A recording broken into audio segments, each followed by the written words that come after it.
welcome back to the channel. Today we're going to do something a little bit different. Talk about what kind of clothes you want to be wearing when you're out riding in the wintertime. This will save you a lot of trouble out on the trails and hopefully give you a generalized idea of what you need to pick up. Be comfortable when you're out on the trails. Okay, this is just a quick overview of what I wear when I'm out in the wintertime, most of the time. I may or may not wear long underwear. I'm always wearing my mountain bike pants. They're like, not a particular winter or summer pant. They're just a good, thick mountain bike pant. It's breathable. And then I wear a mountain bike specific or sweat wicking long sleeve shirt underneath. Then like a long underwear top. And then either a fleece or wool lined flannel shirt on top. And all that works out pretty good for me. One of the things I definitely recommend wearing in the wintertime is get yourself a pair of goggles. The air is so cold, your eyes will just constantly water. You won't be able to see anything. You won't be having as much fun. It's also nice for eye protection, but definitely get some goggles. Most new helmets, whether it be like a regular half lid helmet or a full face helmet, are compatible with a set of goggles. I got these relatively cheaply. They're not terribly expensive. You can spend a lot of money on it, but you don't have to. They all do the same thing. Cover your eyes from that wind and from watering in, eye protection as well. If it's really cold out and you feel like wearing a helmet alone isn't enough, I use a welder's cap. Usually $11 to $14. You can get them pretty much anywhere. And I'll throw this thing on, and then I'll go cover up my ears a little bit. Throw that on. I wear my full face. When I do my trail recording, for my trail rides, I always use my full face too. Pop a GoPro right on the front of that. Makes the video look really good. But throw that on as well. And I'm nice and warm up in here. And then, of course, you want to grab your goggles, throw those on,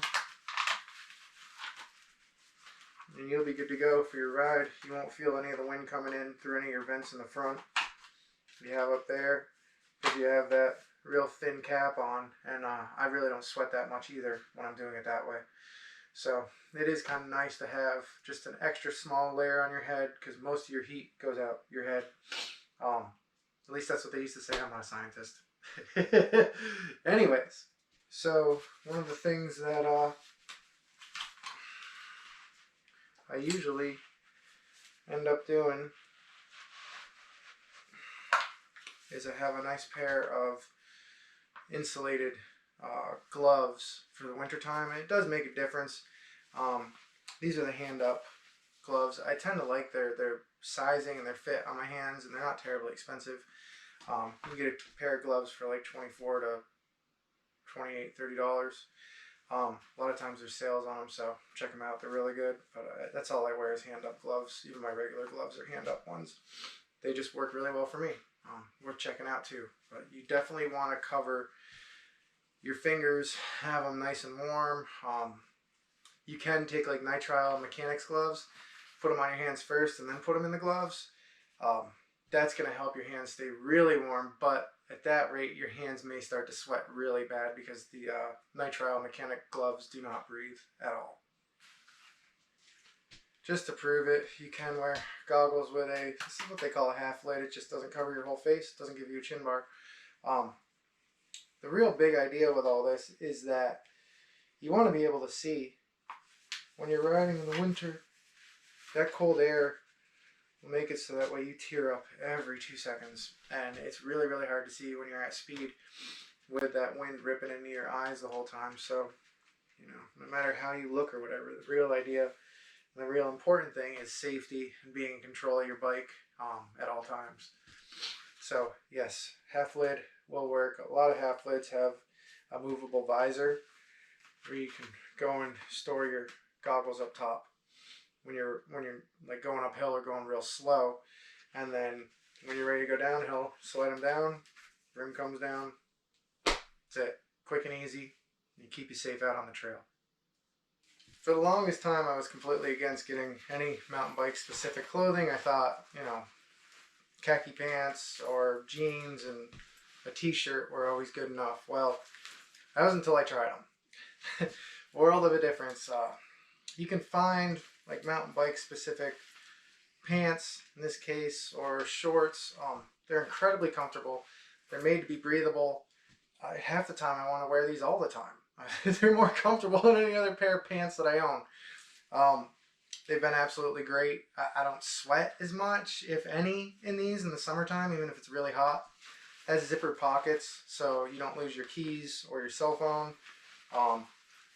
Most of them come with little Velcro sides on them, so you can get them nice and snug on you.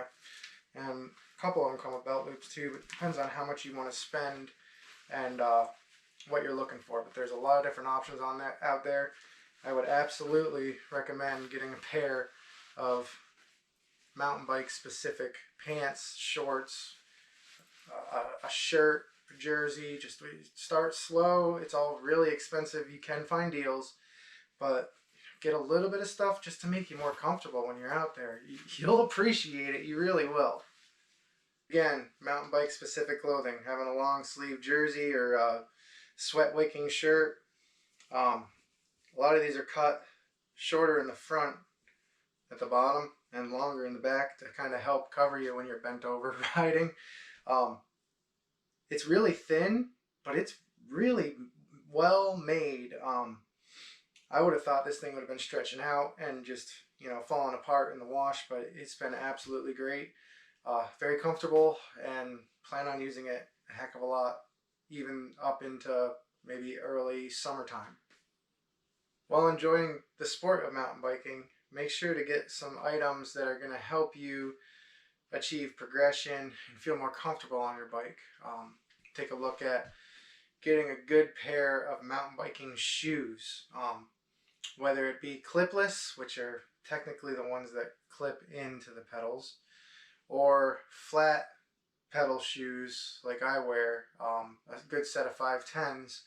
It makes a huge difference going from any kind of generic sneaker or shoe, even if you were using a running shoe.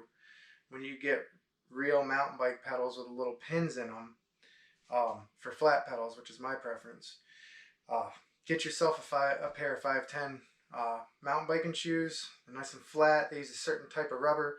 I've had these shoes for almost 5 years and they're still good. It's ridiculous. So making the purchase and buying something decent or good quality right off the bat for your mountain biking activities, it will save you money over time from going real cheap on stuff. I mean, I spent a little over $100 initially for my pair of mountain biking shoes, and it's been 5 years. I mean, come on, no brainer. Just do it. Get yourself the shoes, get yourself the right gear, be comfortable, be confident in yourself when you're riding. Okay, so these are the flat pedal shoes I was talking about. These are 510s. They're made by Adidas.